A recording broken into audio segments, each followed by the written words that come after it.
Hey everyone, my name is Penny Zanker, and it's time to reset. This podcast goes beyond just navigating change. It's about new ways of thinking about how you can approach challenges, how you can shift your mindset when needed, create some space and grace for yourself so that you can rethink, recharge, and reprioritize when and where needed. Are you ready to unlock your full potential? Thank you for hitting play and sharing this next episode with me. It's time to reset. Hello, and welcome to Take Back Time. My name is Penny Zanker, and I'm your host. And I'm super excited to have Brenda Reynolds today because Brenda, she is a specialist in dealing with uncertainty. She is a sought-after organization and change management consultant, speaker, coach, facilitator, and she's worked with hundreds of major corporations, nonprofits, and organizations, including Special Olympics, the Nemours Pediatric Health System, Nationwide Children's Hospital, and many more. She's also a best-selling Amazon author and a TEDx speaker, a fellow TEDxer. So Brenda, without further ado, I'm so happy to have you here. You know, we've worked in a mastermind together and we've got so many great discussions in the short time that we've known each other. So I'm excited for today's talk. Now we're letting everyone in on our good discussion today, Penny. So that's exciting. Yeah, exactly. You know, and I thought we'd start out, I said that you're sort of that expert in uncertainty. We are certainly in crazy times, right? You could say that we're over the hump, but maybe it's just the beginning, right? It's 2021. We've just come out of the 2020 uncertainty, but a lot of people still have major uncertainty in front of them for 2021. What do you think is the key to dealing with uncertainty? Well, it's funny because I was thinking about conversations that I've had as recently as today on some coaching calls with clients, and 2021 just has different uncertainty in it, right? People are trying to figure out what does return to work look like and what are our new policies going to be for working in the office or working remotely. And I'm watching colleges try to figure out what does graduation look like. And There's just a whole new set of uncertainties. So I think what we've learned this year is the key is to take it, think to the future, but then focus on the next things you can do, because chances are the strategy to get there is going to change very quickly. Right. So not to get too fixated on the way that it happens. Is that what I hear you saying? Is come up with some options and not be too married to any which one. Yeah. You know that saying, make a plan, God laughs. That's how you make God laugh, by making a plan. COVID has shown us that, if nothing else. I know a little bit about your story because I've read your book and seen your TEDx, but many people are meeting you for the first time. Tell us how you learned about this personally. It's interesting because I've worked with clients for a long time during times of change and transition in particular. But in 2008, when the economy was taking a nosedive, my life decided to do the same thing too, which I know a lot of people can relate to. For me, that looked like unexpectedly divorcing, having 2 little boys, a consulting practice, but no guaranteed income or benefits, and a client who was asking me to come back internally and lead from inside of an organization. And I made the choice to do that and navigate some very uncertain times. But I can remember sitting in the sunroom of my then home with my face in my hands. It's just such a poignant moment. I remember who was in the room with me, thinking, I can't see my way forward. And yet I did. And over time, I began to reflect on how fortunate I felt that I had the background I did, because I was having to use the skills I would use for a client on myself and my own. It's hard, right? It's not easy. It's easier to see it in someone else than it is to practice it ourselves. And that became the material for the book, because I thought, I wish more people had access to these tools, these ways of thinking and being. And in the book, while it's been written for the leader, lots of people who are not in leadership roles read it and get something personal out of it. Right. Well, we're the leaders of our lives, right? So exactly. So we're all leaders in that context. And if you're a parent, you're a leader because you're leading your children. So I think we just sometimes have narrow definitions for things. And when we open up those definitions, we see that it's more applicable than you could imagine. Totally. So your book is called TBD. Like, how do you come up with a name like that? You'll love this story. I love this story. I'm so glad you asked me that question. I started writing the book, and I went through 4,000 working titles, and I was getting so frustrated. 1,000? It was just like, it just felt like every 3 seconds I had a new title, and I was getting so frustrated. And I went to this meeting in Philadelphia with about 30 of my peers, and it was an introductory activity on a flip chart where we had to write down things that we were working on. And I drew a little book. And on the cover, I wrote TBD. And when it was my turn to talk, I said, I've got this book. It's about uncertainty and change, and I don't know what to call it.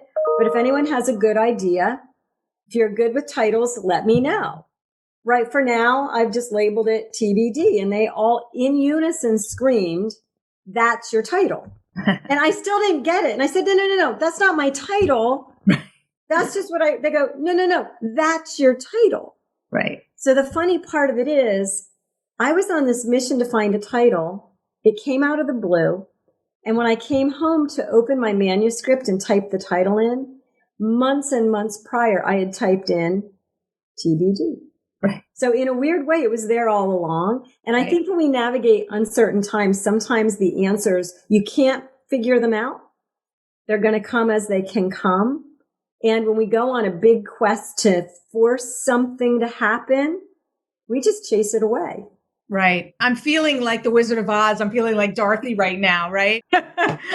It's crazy. But it's always been within you. You just have to find it, right? I like to feel that moment just welled up in me. It's hysterical because I still see some of those people on occasion, and they are so proud that they titled my book.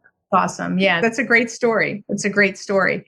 So bring this around to people, because the topic of the show is called Take Back Time, right? And it's about productivity and working smarter and those types of things. And I find that a lot of people get stuck in uncertainty and those types of environments. And so I think it's completely relevant to understand some strategies to help get unstuck, to better manage uncertainty so that we can more productively move forward. What's your take? Like, how do you see the impact of dealing with uncertainty and its impact on our day-to-day and overall productivity? I think it's the muscle we have to build, right? We're really good, and the title's a play on words. We're really good on action, the to be, the determined part. The being with uncertainty is the part we struggle with, but I think it's the muscle we need to build as leaders. I think it's the muscle we need to build as human beings. And so some of the strategies that I use are really pretty simple, but powerful. You know, it's as simple as... Give us one. Come on. I mean, it's as simple as, okay, I use this analogy of it's like driving on a foggy country road. And we think we're slowing down in the fog, but we're actually going faster and being more productive than we think we are. So here are two things to think about relative to that. That's a good point.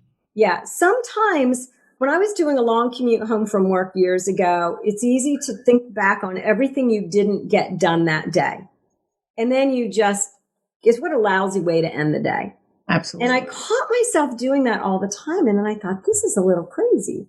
I'm going to do an inventory. I know I was productive today. I'm going to do a mental inventory of everything I did today and everything that moved me in a positive direction. And once I started doing that each day, I got to the point where I sort of out loud in my car, I would say, damn, I'm good. Like, this was a good, productive day. Yeah. And so I call it my damn I'm good moment when I catch that voice in my head telling me I haven't done enough and I need to do more. And what did I do today? I stop and make the mental inventory, and it just shifts your energy too. Absolutely. Remind ourselves that we're more productive, and we underestimate that.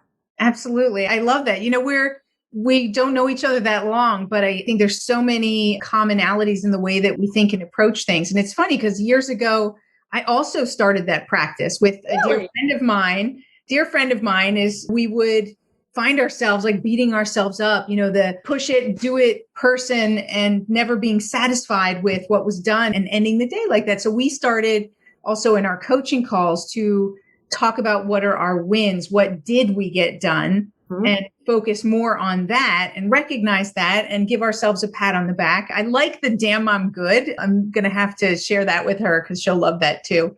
Because it's those little cues that shift our perspective, that give us permission and allow us to let go of that worry or frustration or anxiety when we are focused on what we didn't do. So I love that. And for me, it was eye-opening too. And it makes such a big difference to end the day with, here's all the things that I did, or once a week, just to see that you are moving faster than you thought. And I think that's Penny, great practice for everyone who's, let me just point this out for the people who are listening. That's a to-do for you, right? That's something to do, is to shift the way that you end your day. It's also a great transition from work into home so that you can put it away, put a bow on it, shut the door, whatever you want to call it. And even if you don't have a door to shut, to end the day with, here's the things that I did that I'm happy with, I'm proud of, that accomplished something, and start that on a regular basis. I love it. So everybody's got at least one thing to walk away with to do. I'm sorry, I interrupted you. What did you want to say? We're so excited. We're going to keep interrupting each other. I'm so excited about that point. It's also about not just the quantity of what you did, because sometimes you reflect back on your day and there was that one major thing you accomplished. Mm-hmm. That's enough, because that one major thing is moving something big forward. And it's not just about, did I get 20 things done today? Mm-hmm. Did I do something that was meaningful and important today? And cut ourselves that little break too. Absolutely. Absolutely. Because that one thing could be a big thing, even if it's a phone call, right? Mm-hmm. It doesn't have to be take a lot of time. So I totally agree with that. Like today, I'm going to get to say, hey, if nothing else, I got to do my Penny Zenker podcast, and that's pretty cool. Okay, it doesn't matter what I did the rest of the day. That's right. Well, and you'll reach thousands of people and you'll make a difference in their lives. So that's a good thing. Yeah. That's awesome. We're talking about productivity. One of the questions that I ask every guest is, what's your definition of productivity and why?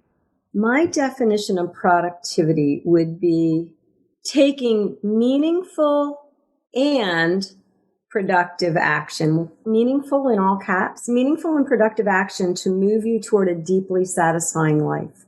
Whether it's a work life or a home life, you can't separate the two.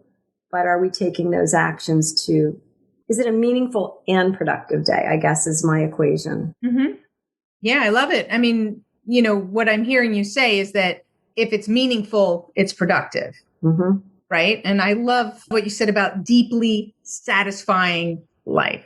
I like the richness to that, the depth of that. Often people come with higher level definitions, and I love that you're very specific with your words that really hone in on that meaning, right? With the deeply, it hits me when you say it like that. Because what's the why? Why do we care so much about being productive, right?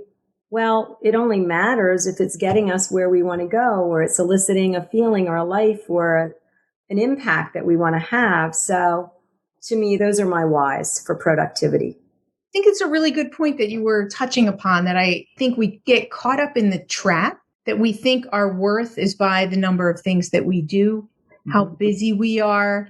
And, I recently saw on LinkedIn a great set of circles that said, here's your worth and here's your work world. And they overlap like only a tiny bit, right? Used to think that they were totally overlapping each other, is I think what this person, and I wish I could give her credit, remember her name, but it wasn't someone that I knew, but I had just come upon it. And it was so poignant to that, is we are not worth any more if we're busier or if we do more or any of that.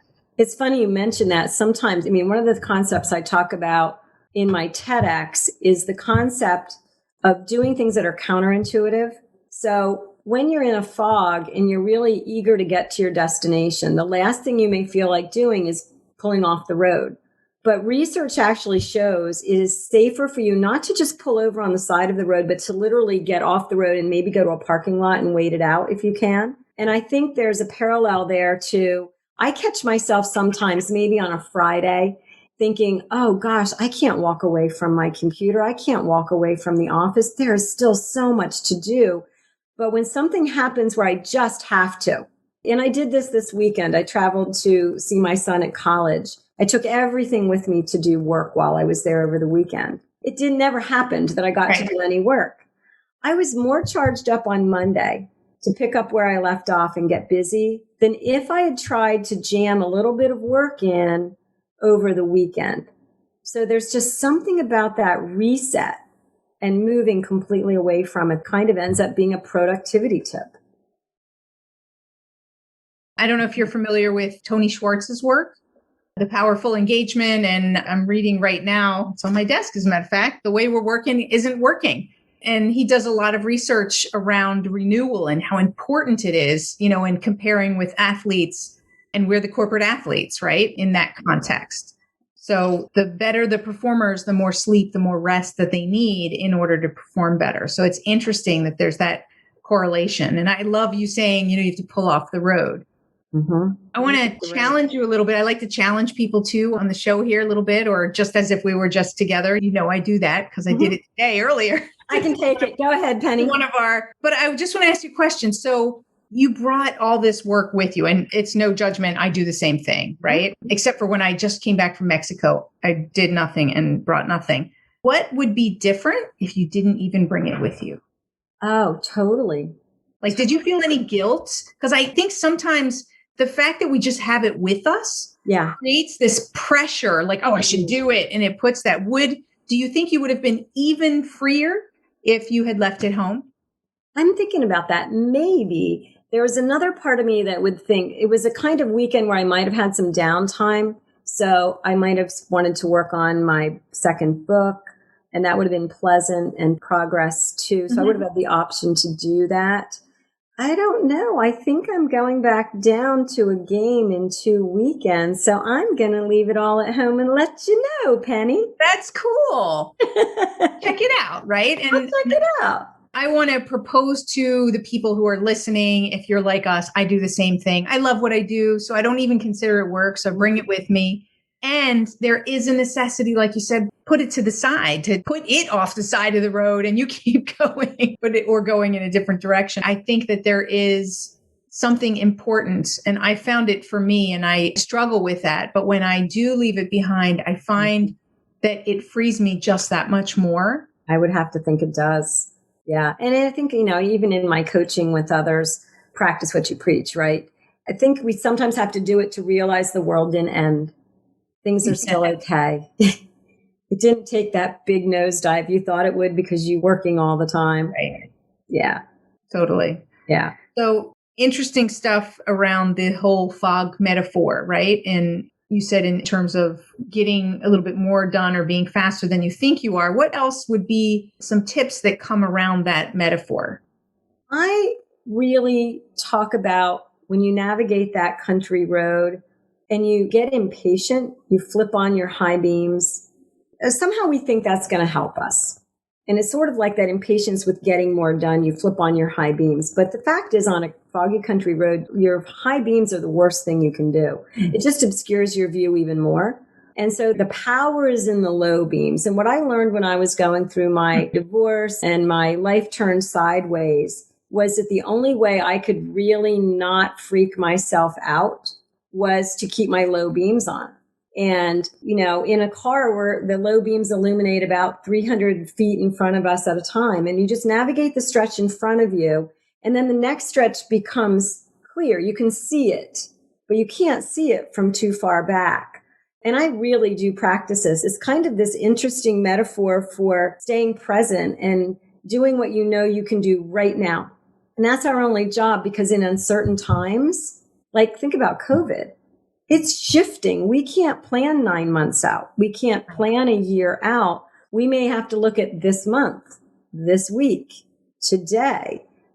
And that's all we can do. And it keeps me from getting stuck in the past or getting anxious about the future, because the fog we're in uncertainty kicks up a lot of emotion. But the fog comes from not being able to see the path forward and all the emotions it kicks up, the anxiety and the fear. And when I catch myself in anxiety and fear, I know my head is in the future and I need to reel it in. And I'll just say to people, low beams, baby, low beams. That's all we can do. Right. I love that you've got all these cues, right? That help you shift and to remind you of where you want to be and where you need to be. And so I advise everybody who's listening is for these uncertain times, for any uncertain times. It's not just this year. Like you said, 2008 for me was also a blow up year. And I hear for a lot of people. And every year brings its own uncertainty. So we have to have those things to fall back on. And I think ourselves a break too, Penny. We are so hard on ourselves. Totally. I mean, sometimes all we can do is low beams. And I mean, for me, low beams shows up when I take a Post-it note. This is for the listeners who say, oh, I can manage that. To take a little Post-it note each day and say, what is my low beam focus for today? And I try to only keep about 3 things on it. So it's manageable and I feel success around it. But it helps me to get the distractions, the other fog out of my way and just focus on those. Yeah, I love it. My low beam Post-its 5 days in a row. By the end of the week, I've been pretty productive. Yeah, I love that idea. I also talk about just keeping it simple, right? Simplifying. The more you can simplify during stressful times, the better. I remember Jocko Willink, forget how he pronounced his last name, but he talks about extreme ownership. And he talks in the military, in the SEALs, I believe. I don't remember which division, but anyway, he talks about how when things are so stressful on the front that you have to keep your instructions completely simple or people won't be able to follow it. The complexity then is part of that fog, right? Because the stress itself is the fog and then the complexity and everything on top of it. So for business leaders out there, that's what I'm also taking away from what you're saying is it's really about keeping it simple for yourself and for your team. So the more that's going on in the environment, simplify, simplify, simplify. Totally simplify. And be careful of the potholes, right? So like one of the potholes is we start comparing ourselves to other people. And what I've given myself permission for, and I heard you talking with one of your last podcast guests about this recently, is this myth of, oh, if you don't get up at 4 a.m. and start your day, you can't be productive. Well, that does not work for me. Right. My most productive hours are from about 11 to 6. And I have a life where I can work those hours easily. And I would rather work until 7 than start my day at 6 o'clock in the morning. So I've finally given in to that. And that doesn't happen every day of the week. But where I can manage my schedule to my energy and my creative way I need to work, I don't compare to what other people do because those are my productive hours. Right. 4 o'clock, maybe somebody else's productive hours. Yeah, absolutely. Right. It also depends on what phase of your life you're in. Some people who have young kids, that might be the only piece that you get, when they're asleep so early in the morning and later in the evening. So you do what you can with what you have, I think is important. And when you can design it the way that you know that it works, then you should definitely do that. Exactly. Absolutely. Since we're talking about navigating uncertainty, I wanted to share with you and get your thoughts and have some discussions around sort of one of my antidotes so in my 2008, I was living in Zurich, Switzerland. I was also invited for a divorce, among other things that happened in 2008. My kids were 1 and 3. And I was just so worried and upset. And I know you get what I mean. And there's so many emotions that are flying at that time. Your self-worth is in question. What's going on with your children and what does that mean to their futures? And all the questions that we ask ourselves. And I was living in a foreign country. Do I move? Do I stay? What do I do? And I remember being in this sort of whirlwind of funk in that fog. And I read an article that was in Oprah magazine, and it talked about the addicts who were coming out of their time in the rehab and how they navigate, because there's a lot of fears and emotions and things about, will this work? How do I keep this in place? And they talked about and used the analogy, and I love that you're using these metaphors and analogies. They talked about the kids' game, hot or colder. What happens, and I tell this story a lot in different contexts when I'm speaking, but what happens when you walk into a room and you're playing this game and you just stand there? Nothing happens, right? And that's what happens if you just stop in the fog. But if you want to, the equivalent of your low beams, what was for me and what I took away from that is you've got to take a step in one direction or another. Right. in order to get the feedback to know whether you're heading in the right direction or not. And then with that feedback, you can determine, do I pivot or do I continue same direction? Is it warmer? Great, I'll keep going. Is it colder? And we get that feedback from different areas. So I allow that game, right? If we can gamify it, to know that all I need to know is what's next. So that's my cue of staying present and just keeping my low beams on, is just need to know what's the next step. And then we'll figure it out from there and have sort of that faith that I'll get the feedback I need to move in one direction or another. And I love what you're saying there, Penny, because I think we unconsciously assume that a step in a wrong direction is going to be game over. But Right. It's sort of like if you're in that fog and you're using your navigation system and you make a wrong turn, remember the old recalculate voice that would come over? All it's going to do is say, oh, I guess I have to recalculate. I guess I need to turn left instead of turning right. And when I remember that most of the decisions I make are impermanent, there are very few decisions you can't redirect. It takes the pressure off of me to always have to do the exact right thing, because you can change it.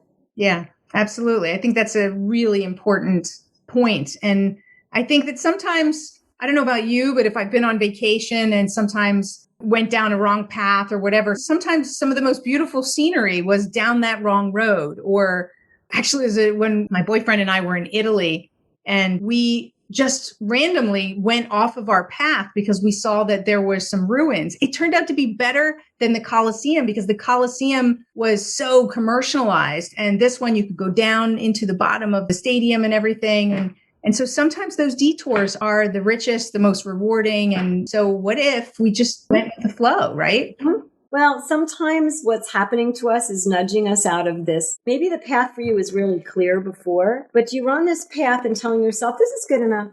This is good enough. Yeah, this is the path I'm going to go on. And when that disorienting event hits your life or your work world, it may be nudging you into something that's even better. Maybe you had gotten complacent with things being good enough, but really it could be better. And that's kind of a cool thing too. Yeah, I want to challenge you again, because I know that there's people listening who are going, yeah, you guys are just those positive people. Well, we are like, that. You're so annoying. You're just those positive people. And I don't want to be positive. And is this about positivity? Here's what I think. I think it never feels positive when you're in it. I'm keeping that real. Trust me, it did not feel positive. And anytime I'm moving through some uncertainty, no, it does not feel great. I think it only in the rearview mirror makes sense. Then you look back and say, oh, I'm glad we made that little pivot on our trip. Look what happened. But in the moment, you might have been frustrated that you made a wrong turn. I can tell you for a long time, my disruption in 2008 did not feel like a gift of any sort. It's like the gift of the fog is in the rearview mirror. Right. And only when it's in the rearview mirror can you see how far you've come and what you got from it. For me, it has allowed me to practice what I preach. It has helped me relate to a lot of people who've gone through their own disorienting events. And I came to realize the fog stood for, it's a freaking opportunity for growth. And sometimes the emphasis is on the freaking. I mean, you're like, what the hell's going on? Or you're freaking out. And we equally have to be gentle with ourselves to know that's part of the growth process. It is not always fun and Pollyanna and positive. Right. I often have to say to people too, that it's not about positivity. No. Yes, I'm a positive person, but I'm very pragmatic and very practical. And of course, when you're in any type of difficult situation, I mean, we've all had times where we've had someone we love die or close to death or illness or different types of things that hold us back. I think the thing is, like you said, is you had different techniques and different things that helped you get through it faster. So it's not about being positive and saying it doesn't exist and it's not there. It's about how to be more purposeful to get through it in the most productive way, if I could say it like that, versus getting stuck in it, right? You want to go through it, not get stuck in it. And what can I control and what can't I control? What practices can I employ? Which ones can't I? If you can indulge this story, I mean, just to normalize this for people. I was coaching a CEO years ago, and I walked into his office for our session, and we usually sat at this round table for it. And that day when I walked in, he had his head down on the table, on his arms, and he didn't even look up when I walked in. And I said, wow, okay, so what do we have to talk about today? Without lifting his head, he said, oh my gosh, everybody says to me, how are you so insightful? You're so smart about our industry. You always know the right move to make. You're brilliant. And he said, I've got to tell you the truth today, because I don't get to say this to many people. Most of the time, at best, I am one step ahead of everybody else. And I share that because, not to scare people, but to say, even those people we think have it all, know it all, are also just taking it one step at a time, low beam strategy often too. Right. And they have their own obstacles and hurdles and different challenges, potholes, as you would say in your analogy. We all have them. We all have them. Yeah. So I always say, keep your eyes on your own paper, because you're not leading their life. They're not leading yours. Your situation is your situation and what works for you. Right. Drive your own car. Drive your own car. You can't drive. It doesn't hurt to have a few passengers in there. You know how even when you're driving in the bad weather, if you have a passenger, you feel better. So know who those people are. Know who the people you're willing to travel through that weather condition with, who you can be real with, who can calm you down, who can help direct you, who can guide you. Know who your dream team is too. Awesome. Those are great points. Well, we've already talked for, we're just like, keep going. So I'd love to have people learn more about you and get a hold of your book and watch your TED Talk. Where can they go to get more information about you? They can go to Brenda, the letter K, Reynolds.com. That's my website. And really almost anything you want to find about me will be there. You can access the book, which is on Amazon as well. You can see the link to my TEDx talk on navigating transition fog. You'll see some products, the services we provide, and some resources there as well. So I'd love to see them there. Awesome. Thank you so much. Is there anything that I didn't ask you that you're like, I really wanted to share this today with these people today? I don't think so. I think, damn, we're good. Wow. I used to have an assistant who was in the house. So she'd hear my conversations and she's like, you've got a whole group of self-congratulation society. And I said, yeah, and you should get one too. Good passengers to have in the car. Absolutely. I'm glad I'm in the car with you, Penny. Oh, thank you. Well, likewise. I see lots of further fun things for us to get involved with in the future. For sure. Awesome. Well, thank you so much for all that you've shared today, your stories and that analogy that runs through that people, I'm sure that they took away some great nuggets to work with. Thank you for having me and including me with your audience, Penny. I appreciate it. My pleasure. And for all of you listening, thank you for being here and for being loyal listeners. And if you're not a subscriber yet, go ahead and subscribe and share it with your friends. We have different experts on the show talking about different things. So everything from uncertainty to specific apps and tools that you can use, different strategies in marketing and all across the board in what can help you to live smarter and work smarter, right? So it's not just working smarter because we do other things other than working. We want to live smarter. So maybe that'll be the name of my next book. Who knows? Anyway, thank you for being here. And remember, just take at least this one thing that we said in the beginning that you could take away and do right away, which is at the end of your day, instead of looking at all the things that you didn't do, go ahead and set up a practice and start doing this on a regular basis to look at the things that you did do and then assemble what's important for the following day. So give yourself a break, use that as a transition, give yourself a pat on the back and every day for making it through and doing some things that really are driving you forward. You're going faster and further than you actually think. So thank you all for being here. My name is Penny Zanker, and this is Take Back Time. We'll see you in the next episode. Hey, thank you for spending this time with me. It really means a lot. If you're feeling a little off, distracted, overwhelmed, stuck, or just out of sync, remember that's your signal to reset. And that's all it takes, just recognizing one reset moment at a time. So stay tuned for more tips, tools, tricks, stories, strategies, all here on Time to Reset. We'll see you in the next episode.